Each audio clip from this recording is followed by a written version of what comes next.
कहानी की शुरुआत में हम ड्रासा नाम की एक शार्प शूटर को देखते हैं जो पिछले कई घंटों से एक टनल में छुपी हुई है। दरअसल वह यहाँ अपने शिकार का इंतजार कर रही होती है। ड्रासा को पास के एयरपोर्ट पर एक गवर्नमेंट अफसर को मारने का टास्क दिया गया था। कुछ ही देर बाद रनवे पर एक प्लेन लैंड करता है। ड्रासा को जैसे ही अपना शिकार नजर आया उसने उसे कई किलोमीटर दूर से एक ही शॉट में खत्म कर दिया। ड्रासा अपना ये काम इतनी बारीकी से अंजाम देती है कि वहाँ पर मौजूद गार्ड्स को पता ही नहीं चलता कि गोली किसने और कहाँ से चलाई। मिशन कंप्लीट करने के बाद ड्रासा अपनी माँ की कब्र पर जाती है जहाँ उसका फादर पहले से ही मौजूद होता है। यहाँ हमें ड्रासा के बारे में एक और बात मालूम होती है कि जब भी वह किसी को अपनी राइफल से मारती है तो उस बुलेट के कवर को अपने पास रख लेती है और फिर वह इन बुलेट कवर्स को अपने पिता को सौंप देती है। दरअसल ड्रासा एक कॉन्ट्रैक्ट किलर थी, यानी वह पैसों के लिए लोगों को मारा करती थी और अब तक कई लोगों को मार चुकी थी। इसे लोगों को मारना तो बिल्कुल अच्छा नहीं लगता था, लेकिन अब यह काम उसका पेशा बन चुका था। इसलिए ड्रासा उन बुलेट्स के कवर्स को अपने फादर को पकड़ा देती, जिससे उसका दुख थोड़ा कम हो जाता। ड्रासा अपने पिता को बताती है कि मुझे एक और नया प्रोजेक्ट मिला है जो पूरे 1 साल तक चलेगा। शायद इस दौरान मैं आपसे मिल नहीं पाऊंगी। जिस पर ड्रासा के फादर जवाब देते हैं, तुम हर साल आती हो और मुझे कुछ गोलियों के कवर पकड़ा देती हो, मगर अगले साल ऐसा नहीं होगा। मेरा कैंसर का लास्ट स्टेज चल रहा है, मेरे पास अब ज्यादा वक्त नहीं बचा और अगर आने वाले दिनों में मेरी मौत नहीं हुई तो मैं खुद 14 फरवरी वैलेंटाइंस डे पर अपनी जिंदगी खत्म कर लूंगा, क्योंकि अब मेरे पास जीने की कोई वजह नहीं है। तुम्हारी माँ भी मर चुकी है और तुम भी अपने काम के चलते साल में 1-2 बार मुझसे मिलने आती हो, इसलिए हो सकता है ये हमारी आखिरी मुलाकात हो। ये सुनकर ड्रासा की आंखें भर आती हैं। अब यहाँ सीन शिफ्ट होता है और हम देखते हैं इस कहानी के दूसरे लीड कैरेक्टर लेवाई को। लेवाई की जिंदगी बिल्कुल भी ठीक नहीं चल रही थी। उसे अक्सर भयानक सपने आते थे और नींद उसकी आंखों से कोसों दूर चली जाती थी। एक रात जब उसकी आंख बुरे सपने से खुलती है तो लेवाई अपने घर से बाहर निकलकर समुद्र के किनारे पर आता है। यहाँ उसे थोड़ा बेहतर महसूस होता है और वह अपनी डायरी में कुछ लिखने लगता है। तभी लेवाई को अचानक उसके फोन पर एक मैसेज आता है। उस मैसेज में उसे एक एड्रेस दिया गया होता है जहाँ उसे जल्द से जल्द पहुंचने का कहा गया होता है। लेवाई बिना वक्त गंवाए एक मिलिट्री बेस पर पहुंचता है और वहां उसकी मुलाकात होती है एक लेडी ऑफिसर से जिसका नाम बार्तो है। बातचीत के दौरान हमें पता चलता है कि लेवाई कोई आम इंसान नहीं बल्कि एक आर्मी ऑफिसर था, लेकिन अब वह रिटायर हो चुका है और सिर्फ इतना ही नहीं, वह एक डेडली स्नाइपर भी रह चुका है। वह अब तक 200 से भी ज्यादा लोगों को स्नाइपिंग से मार चुका है। बार्तो लेवाई से कहती है, मैं तुम्हें एक मिशन पर भेजना चाहती हूँ क्योंकि तुम एक बहुत ही अच्छे स्नाइपर हो और ये सिर्फ तुम ही कर सकते हो। लेकिन मिशन पर भेजने से पहले बार्तो लेवाई से एक बहुत ही जरूरी सवाल पूछती है, अगर तुम इस मिशन पर गए तो क्या तुम्हें याद करने वाला पीछे कोई है? ये बात सुनकर लेवाई को कुछ अजीब लगने लगता है, लेकिन फिर वह जवाब देता है, नहीं, मेरा इस दुनिया में अब कोई भी अपना नहीं है। ये सुनकर वो लेडी लेवाई से कहती है, तुम तैयारी कर लो, कुछ घंटे बाद तुम्हें उस मिशन पर भेजा जाएगा और वहाँ तुम्हें 1 साल के लिए रहना है। इसके बाद लेवाई को बेहोश कर दिया जाता है और जब उसकी आंख खुलती है तो वह अपने आप को एक एरोप्लेन में पाता है। लेवाई कुछ समझ नहीं पाता कि आखिर उसे कहाँ ले जाया जा रहा है और उसे किस तरह का मिशन सौंपा गया है। इसलिए लेवाई वहाँ पर मौजूद एक सोल्जर से पूछता है, मुझे कहाँ ले जाया जा रहा है? लेकिन वह सोल्जर लेवाई की इस बात का कोई जवाब नहीं देता, बस इतना कहता है, अपना आईडी और वॉच हमें दे दो, ये सब तुम्हें तब वापस मिलेगा जब तुम्हारा मिशन पूरा हो जाएगा। थोड़ी देर बाद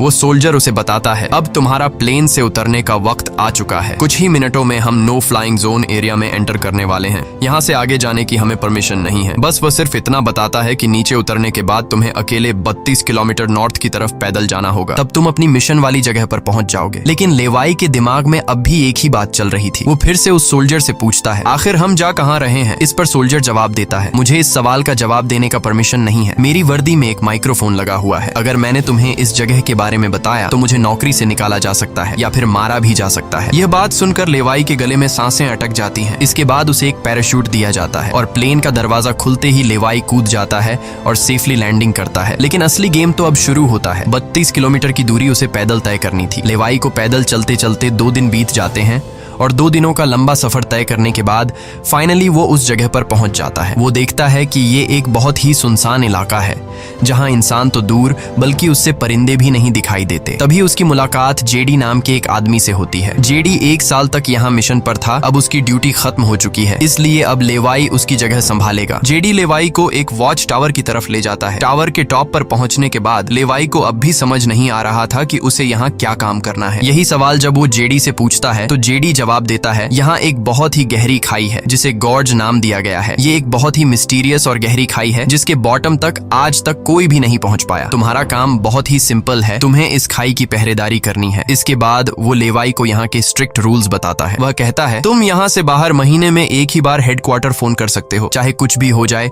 तुम बाहर की दुनिया से जुड़ने की उम्मीद मत रखना। ये टावर, जिसे हम वेस्ट टावर कहते हैं, इसके ठीक सामने ईस्ट टावर है, वह रशिया का है। वहाँ भी एक गार्ड अपनी ड्यूटी निभा रहा है, लेकिन तुम दोनों के बीच कोई भी कॉन्टैक्ट अलाउ नहीं है। तुम्हें सिर्फ अपनी ड्यूटी पर ध्यान देना है और हाँ, आने वाले खतरे के लिए हर वक्त तैयार रहना, क्योंकि यहाँ तुम पर किसी भी वक्त हमला किया जा सकता है। यहाँ ऑटोमेटिक गन्स और नीचे ढेर सारे लैंड माइन्स लगाए हुए हैं। अगर ऑटोमेटिक गन्स में गोलियां खत्म हो जाए तो उसे हमेशा रिलोड रखना, क्योंकि हमले के दौरान ऑटोमेटिक गन्स तुम्हारी बहुत काम आएगी। और आखिरी बात, अगर तुम्हें कभी भी यहाँ तेज सायरन की आवाज सुनाई देने लगे तो तुम बिना सोचे समझे यहाँ से भाग जाना। जेडी कहता है, मुझे भी नहीं पता कि ऐसा क्यों बोला गया है, लेकिन मुझे जो पिछले ड्यूटी वर्कर ने बताया था वही मैं तुम्हें बता रहा हूँ। लेवाई उसकी सारी बातें अच्छी तरह से सुन लेता है, पर उसका सवाल एक ही था। वह पूछता है, आखिर यहाँ ऐसा क्या है जिसके लिए इतनी स्ट्रिक्ट सिक्योरिटी लगाई गई है? तभी जेडी एक ग्रेनेड निकालता है और इस ग्रेनेड को उस गहरी खाई में फेंक देता है। ग्रेनेड जैसे ही खाई की गहराइयों में धमाका करता है, वहाँ से एक अजीब भयानक आवाज गूंजने लगती है। वो आवाज किसी इंसान की बिल्कुल भी नहीं थी, वो किसी ऐसी चीज की थी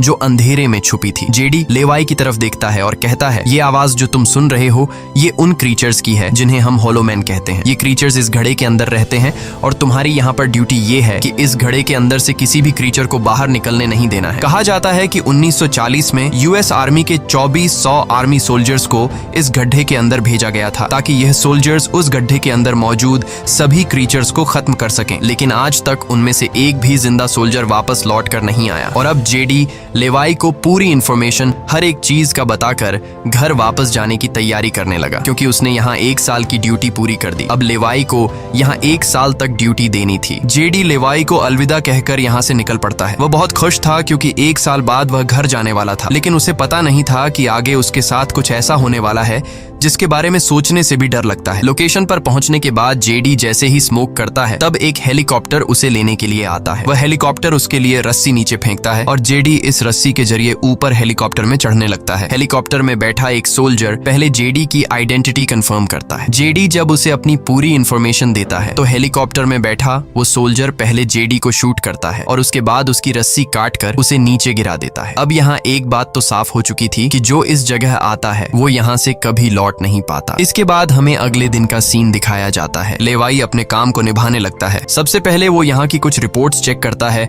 और जिन ऑटोमेटिक गन्स में गोलियां खत्म होती हैं उन्हें रीलोड करता है। इसी तरह से दिन गुजरते हैं और फिर 1 महीना। अब लेवाई को ये जगह बोरिंग फील होने लगी। वो सोचता है कि क्या 1 साल तक यहाँ बस अकेले ही रहना है, न किसी से बातचीत और न ही कोई एंटरटेनमेंट। इसीलिए टाइम पास करने के लिए वो अलमारी में रखी किताबें पढ़ने का सोचता है। जब वो अलमारी से किताबें निकालता है तो अचानक उसकी नजर अलमारी के पीछे की दीवार पर पड़ती है। उस दीवार पर कुछ नोट्स लिखे होते हैं। ये उन सभी लोगों के नोट्स थे जो इससे पहले इस टावर में अपनी ड्यूटी कर चुके थे। हर नोट में डर, अकेलापन और होलोमैन के खतरों का जिक्र था। एक दिन लेवाई को वेस्ट टावर से मशीन चलने की आवाज आती है। लेवाई जल्दी से अपने टेलीस्कोप से दूर से ईस्ट टावर को देखने की कोशिश करता है और तभी उसे एक लड़की दिखाई देती है और ये लड़की कोई और नहीं बल्कि ड्रासा होती है, जो कि उसकी अच्छी स्नाइपिंग की वजह से उसे इस टावर पर ड्यूटी दे दी गई थी। ड्रासा की खूबसूरती देखते ही लेवाई की नजरें उस पर जम जाती हैं, लेकिन लेवाई उससे बात नहीं कर पाता क्योंकि ऐसा करना रूल्स की खिलाफ वर्जी थी और ड्रासा को भी वेस्ट टावर में बैठे लेवाई के बारे में पता चल चुका था। अब इसी तरह से दिन गुजरते हैं और ये दोनों सोचते हैं कि क्या हमें एक दूसरे से बात करनी चाहिए या नहीं। कुछ दिन बाद ड्रासा का जन्मदिन आता है। अकेलेपन में घिरी हुई ड्रासा को लगता है कि उसे किसी से बात करनी चाहिए। वो लेवाई से बात करने की कोशिश करती है। ड्रासा एक व्हाइट बोर्ड के जरिए लेवाई से पूछती है, तुम्हारा नाम क्या है? इस पर लेवाई को रूल्स याद आते हुए कहता है कि नाम बताना अलाउड नहीं है, लेकिन ड्रासा मुस्कुराते हुए अपना नाम बताती है, मेरा नाम ड्रासा है। लेवाई भी ज्यादा न सोचते हुए अपना नाम बता देता है। ड्रासा बताती है कि आज मेरा बर्थडे है और ड्रासा अपने बर्थडे को सेलिब्रेट करते हुए डांस करने लगती है। ड्रासा लेवाई से पूछती है, क्या तुम्हें डांस करना आता है? लेवाई बताता है, नहीं, मुझे डांस करना बिल्कुल भी नहीं आता। जिस पर ड्रासा पूछती है, तो फिर तुम्हें क्या करना आता है? लेवाई जवाब देते हुए बोर्ड पर लिखता है, मैं शूटिंग थोड़ी बहुत अच्छी कर लेता हूँ। यहाँ ट्रासा उसकी शूटिंग स्किल्स चेक करने के लिए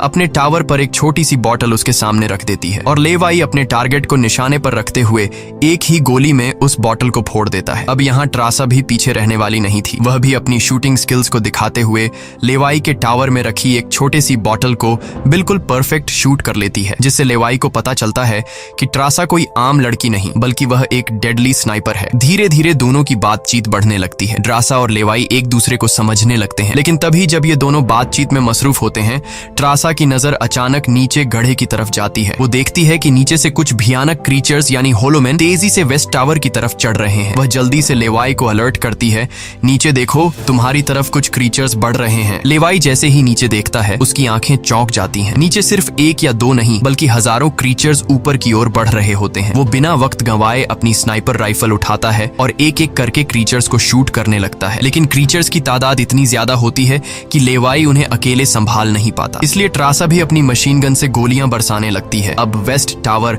यानी ट्रासा की तरफ भी क्रीचर्स बढ़ने लगे। ये दोनों अपनी अपनी साइड से इन क्रीचर्स को मारने लगते हैं, लेकिन तभी लेवाई देखता है कि एक क्रीचर ऊपर ट्रासा के टावर तक पहुंच चुका है और वह क्रीचर जैसे ही ट्रासा पर हमला करने वाला होता है तो लेवाई ईस्ट टावर से अपनी जबरदस्त स्नाइपिंग स्किल्स का इस्तेमाल करते हुए उस क्रीचर को मार गिराता है। अब लेवाई और ट्रासा दोनों को एहसास हो जाता है कि इस खतरनाक जगह में अगर जिंदा रहना है तो उन्हें मिलकर लड़ना होगा। सब कुछ संभालने के बाद ट्रासा बताती है, ये मेरी लाइफ का सबसे बेस्ट बर्थडे था। अगली सुबह लेवाई नीचे लगी लैंड माइंस को ठीक करता है और ऑटोमेटिक गन को रीलोड करता है। तभी अचानक खाई के अंदर से एक ड्रोन निकलता है। वो ड्रोन कुछ सेकंड्स तक लेवाई की तरफ देखता है। ड्रोन अजीब तरीके से स्कैन करता है। ये देखकर लेवाई हैरान रह जाता है और उसे कुछ समझ नहीं आता कि ये ड्रोन क्यों और किसके लिए भेजा गया था। इस तरह से दिन गुजरते हैं और फिर महीने। इन दोनों की आपस में दोस्ती होने के बाद अब उनके दिन अच्छे गुजर रहे थे और अब उन्हें अकेलापन बिल्कुल भी महसूस नहीं होता था। पर एक दिन ट्रासा बहुत ज्यादा सैड होती है क्योंकि आज 14 फेब था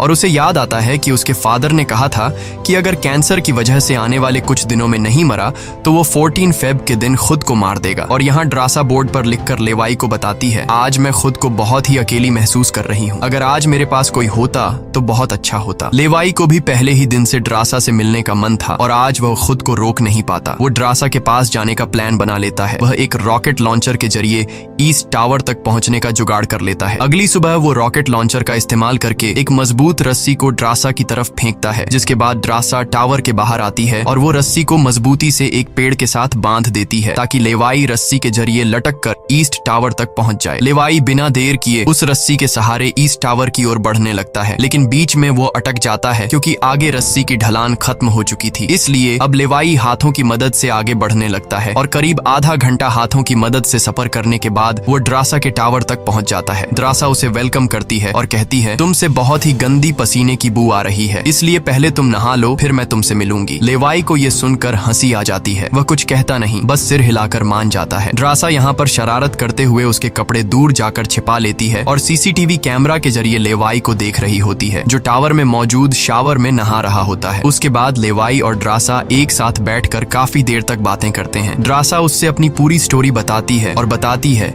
कि अब इस दुनिया में मेरा कोई नहीं रहा, सिर्फ मेरे फादर जिंदा बचे थे, पर कल के दिन उसने भी खुद को मार दिया होगा। यहाँ लेवाई भी ट्रासा को रात में आने वाले भयानक सपने और अपने उन दिनों के किस्से सुनाता है जब वो यूएस आर्मी में था। इस तरह से बातें करते करते रात हो जाती है। ट्रासा यहाँ एक सॉफ्ट म्यूजिक लगा लेती है। ये दोनों म्यूजिक की धुन पर डांस करने लगते हैं। इसी डांस के दौरान वो एक दूसरे के करीब आने लगते हैं और उनके बीच रोमांस होने लगता है। कुछ देर बाद लेवाई ट्रासा की तरफ देखकर एक मुस्कान के साथ कहता है, मैंने तुम्हारे लिए एक शायरी लिखी है, जब हम यहाँ से निकलेंगे तभी मैं तुम्हें वो शायरी दूंगा। अगले दिन लेवाई को वापस अपने वेस्ट टावर लौटना था। वह ट्रासा को अलविदा कहता है और रस्सी के सहारे वेस्ट टावर की तरफ चलना शुरू कर देता है। ट्रासा भी उसे जाते हुए देखती रहती है, लेकिन तभी हम देखते हैं कि कुछ क्रीचर्स ऊपर टावर की तरफ बढ़ रहे हैं, जिनमें से एक क्रीचर वहां लगे लैंड माइन से टकरा जाता है और एक जोरदार धमाका होता है। लैंड माइन के फटने से जो उसके लोहे के पार्ट्स हवा में उड़ जाते हैं, उनमें से एक पार्ट रस्सी से टकरा जाता है, जिससे रस्सी टूट जाती है और वह तेजी से उस खाई में गिर जाता है। है। लेवाई को गिरते देखकर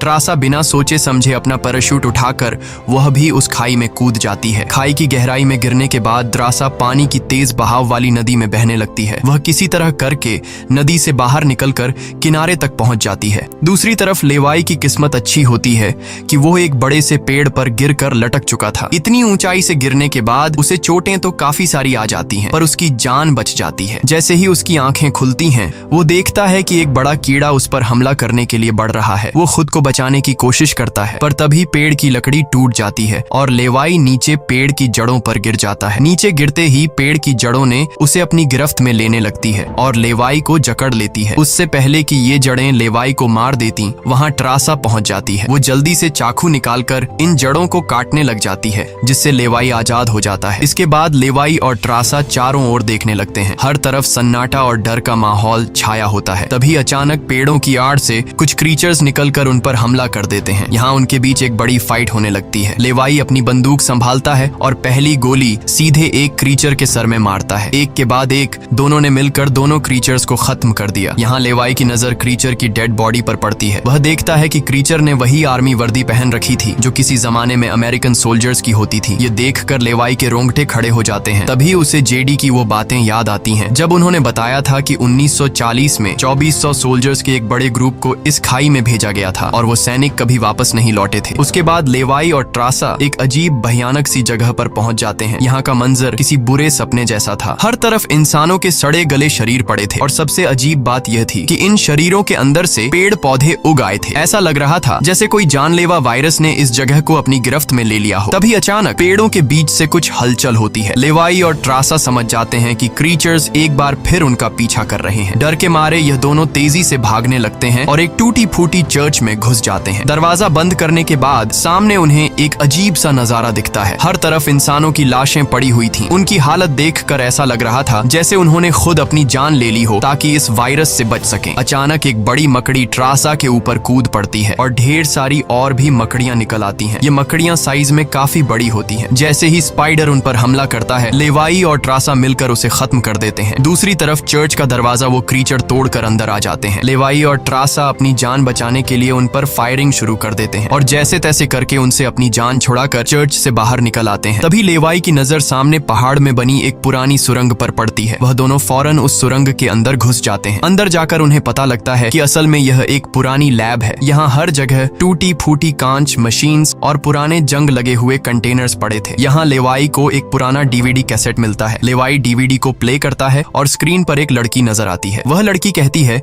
कि हम लोग यहाँ एक सीक्रेट केमिकल मिसाइल प्रोजेक्ट पर काम कर रहे थे। हमारे साथ सैकड़ों साइंटिस्ट थे, पर एक दिन यहाँ भूकंप आया। भूकंप के तेज झटके से मिसाइल की केमिकल लीक हो गई। जहरीला केमिकल हवा में मिलने लगा। कुछ ही घंटों में लोग वायरस से इन्फेक्ट होने लगे। वह लड़की अपना पेट दिखाते हुए बताती है कि मैं भी इन्फेक्टेड हूँ। हालांकि हमने मिलिट्री को सब कुछ बताया। हमने उनसे कहा कि इस पूरे इलाके को बॉम्बिंग करके तबाह कर दिया जाए ताकि इन्फेक्शन और फैल न सके, लेकिन उन्होंने हमारी बात नहीं सुनी। इस वीडियो को देखने के बाद लेवाई को वहाँ एक नए जमाने का कंप्यूटर मिलता है। लेवाई को समझ नहीं आता कि इस जगह में आज के दौर का कंप्यूटर कैसे रखा गया है। लेवाई उसे ऑन करता है और उसमें मौजूद जानकारी को देखकर एकदम सुन रह जाता है। उसे डार्क लेक नाम की एक कंपनी के बारे में पता चलता है जो पैरामिलिट्री बनाने का काम करती है। ये कंपनी यहाँ से इन्फेक्टेड लोगों के सैंपल्स इकट्ठा करके अपने कंट्री के सोल्जर्स को सुपर सोल्जर्स में कन्वर्ट करने के लिए उन पर एक्सपेरिमेंट करती है। यही वजह है कि कोई भी देश इस जगह को मिटाना नहीं चाहता। इसके अलावा लेवाई को यह भी पता चलता है कि यह जो खाई है, यहाँ पर एक बहुत ही बड़ा मिसाइल है जिसकी एक्टिवेशन पर जब वो फटेगा तो 4.2 किलोमीटर की लंबाई में सब कुछ मिटा देगा। लेवाई और ट्रासा ये सारा राज समझ जाते हैं। उन्हें पता चल जाता है कि जिस लेडी बार्तो ने उन्हें यहाँ भेजा था वही इस जगह की ओनर है और वो इस जगह का गलत इस्तेमाल कर रही है। और इस जगह को सीक्रेट रखने के लिए लेडी बार्तो हमेशा ऐसे इंसान को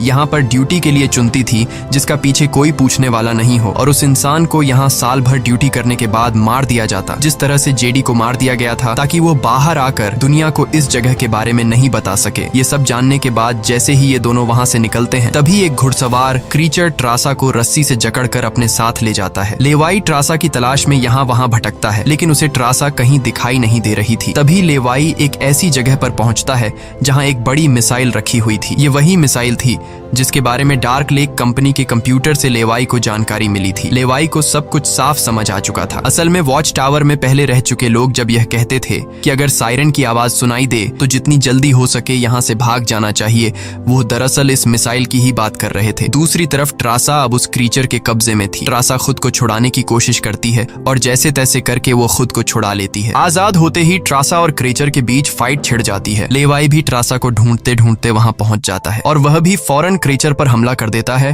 और ये दोनों मिलकर उसे आग लगाकर जला देते हैं। और अब बारी आती है इन लोगों की यहाँ से निकलने की, मगर आगे का रास्ता और भी ज्यादा मुश्किल था। जैसे ही लेवाई और ट्रासा आगे बढ़ते हैं, सामने एक खतरनाक इलाका आता है जहाँ से निकलना एक बहुत ही बड़ा चैलेंज था। यहाँ इंसान और पौधे आपस में पूरी तरह से जुड़े हुए थे, जैसे कि वह किसी खतरनाक एक्सपेरिमेंट का नतीजा हो। खैर, ये लोग हर कदम को संभाल कर रखते हुए आगे बढ़ते हैं कि तभी ट्रासा का पैर फिसल जाता है, जिससे ये पौधे एक्टिवेट हो जाते हैं। वो ट्रासा को जकड़ लेते हैं, लेकिन यहाँ लेवाई हिम्मत दिखाते हुए आगे बढ़ता है और अपनी पूरी ताकत से ट्रासा को छुड़ा लेता है। वह बॉम्ब का इस्तेमाल करके वहां के पूरे प्लांट सिस्टम को उड़ा देता है। लेवाई ट्रासा को लेकर वहां से बाहर निकल आता है। थोड़ा सा आगे चलने के बाद उन्हें एक गैराज नजर आता है जहां पर एक गाड़ी खड़ी होती है। ये दोनों जल्दी से उस गाड़ी में बैठ जाते हैं और उस जगह से निकलने की कोशिश करने लगते हैं। आखिरकार कुछ दूरी तय करने के बाद उन्हें एक रस्सी नजर आती है जो ऊपर वॉच टावर तक जाती थी, लेकिन अब वो क्रीचर्स भी उनका पीछा करते हुए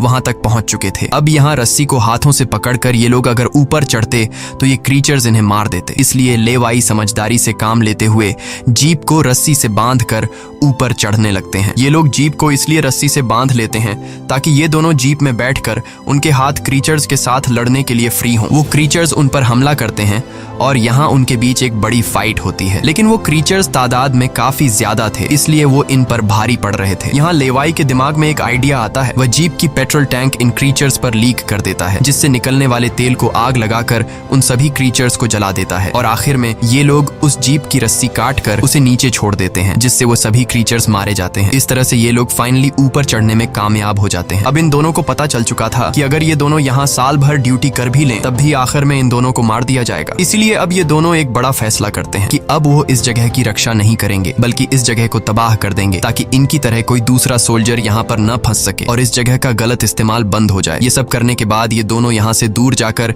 एक नई जिंदगी की शुरुआत करेंगे। यहाँ ट्रासा कहती है, मेरे पास फ्रांस में छुपने के लिए एक जगह है, हम वहाँ जाकर शादी करेंगे और आगे की जिंदगी वहीं पर बिताएंगे। लेवाई ट्रासा की बात मान जाता है और अब वह कहता है, मुझे वापस अपने टावर पर जाना होगा। मैं वहाँ जाकर टावर में एक बॉम्ब फिट करूंगा और साथ ही इस मिसाइल को भी एक्टिवेट कर दूंगा, जिससे यह पूरी जगह तबाह हो जाएगी। जिसके बाद लेवाई रस्सी की मदद से अपने टावर तक पहुंच जाता है। इस बीच लेडी बार्तो लेवाई से कांटेक्ट करती है और सवाल करती है, क्या तुम इस गड्ढे के अंदर गए थे, क्योंकि किसी ने हमारे कंप्यूटर को ऑन किया है। लेवाई यहाँ पर झूठ बोलकर बताता है, नहीं, मैं वहाँ नहीं गया था। लेकिन बार्तो जानती है कि लेवाई झूठ बोल रहा है। उन्होंने सिक्योरिटी कैमरास में सब कुछ देख लिया था कि लेवाई और ट्रासा दोनों गड्ढे के अंदर गए थे। फिर भी वो अपनी बात को आगे बढ़ाते हुए कहती है, अगर तुम नहीं गए तो फिर जाहिर सी बात है कि यह सारा काम उस वेस्ट टावर वाले गार्ड का है। तुम एक काम करो कि उस वेस्ट टावर वाले इंसान यानी ट्रासा को मार दो, क्योंकि उसने रूल तोड़ा है। यहाँ लेवाई हाँ तो बोल देता है, लेकिन बार्तो को पता चल चुका था कि यह उसे नहीं मारेगा और वह समझ चुकी थी कि ये दोनों अब यहाँ से भागने वाले हैं और बाहर जाकर दुनिया को इस जगह के बारे में बता देंगे। इसीलिए वह खुद हेलीकॉप्टर में यहाँ पहुँचती है। लेकिन बार्तो के पहुँचने से पहले ये दोनों अपनी पूरी तैयारी कर चुके थे। लेवाई टावर से काफी दूर जाकर अपनी लाइफ का सबसे लंबा शॉट लेता है और सीधा उस टावर पर गोली मारता है जो सीधा नीचे मिसाइल से कनेक्ट था, जिससे एक तेज सायरन बजने लगता है। अब उनके पास टाइम कम था। ये दोनों तेजी से भागने लगते हैं क्योंकि जब मिसाइल फटेगी तो वह 4.2 किलोमीटर के एरिया को तबाह कर देगी। लेवाई और ट्रासा दोनों पूरी ताकत से जंगल की ओर भागने लगते हैं। ट्रासा अपनी जान बचाते हुए उस जगह से काफी दूर निकल जाती है, लेकिन लेवाई के पैर में चोट आई थी जिससे वह तेज नहीं भाग सकता था। दूसरी तरफ बार्तो को भी यह समझ आ चुका था कि जल्द ही मिसाइल ब्लास्ट होने वाला है। ठीक इसी वक्त मिसाइल एक्टिवेट हो जाती है और एक बहुत ही बड़ा धमाका होता है जिससे पूरी खाई तबाह होने लगती है। ये ब्लास्ट इतना भयानक था कि उसके लपटने और झटके दूर तक फैल गए, जिसमें बार्तो का हेलीकॉप्टर भी उस धमाके की चपेट में आ जाता है और वह वहीं मारी जाती है। ट्रासा ने तो 4.2 किलोमीटर का फासला तय कर लिया था, लेकिन लेवाई उस धमाके की लपेट में आ जाता है और धमाका धमाके से आने वाली तेज हवा उसे पानी में गिरा देती है। दूसरी तरफ खाई में सभी क्रीचर्स मारे जाते हैं। अब सिर्फ ट्रासा उस धमाके में जिंदा बच गई थी और वह एक ऊंची जगह पर खड़ी होकर लेवाई का इंतजार करने लगी। इंतजार करते करते रात हो जाती है, लेकिन लेवाई का कोई अता पता नहीं चलता। वो समझ जाती है कि अब लेवाई जिंदा नहीं रहा, जिसके बाद कहानी यहाँ से कुछ महीने आगे शिफ्ट होती है। ट्रासा लेवाई की लिखी हुई कविता को पढ़ती है। हर एक शब्द में उसे लेवाई की यादें महसूस होती हैं। आंखों में आंसू लिए वो अपने दिल को संभालने की कोशिश करती है। अब ट्रासा एक नई जिंदगी की शुरुआत करते हुए फ्रांस के एक होटल में वेट्रेस की जॉब करने लगती है। लेकिन फिर अचानक एक दिन ट्रासा के सामने लेवाई आकर खड़ा हो जाता है। वह जिंदा था। लेवाई को देखकर ट्रासा की आंखें खुली की खुली रह जाती हैं। वह खुशी के मारे दौड़कर लेवाई को गले लगाती है और इसी के साथ यह कहानी खत्म हो जाती है। अगर वीडियो आपको अच्छी लगी हो तो हमारे चैनल को सब्सक्राइब और वीडियो को लाइक जरूर कीजिएगा।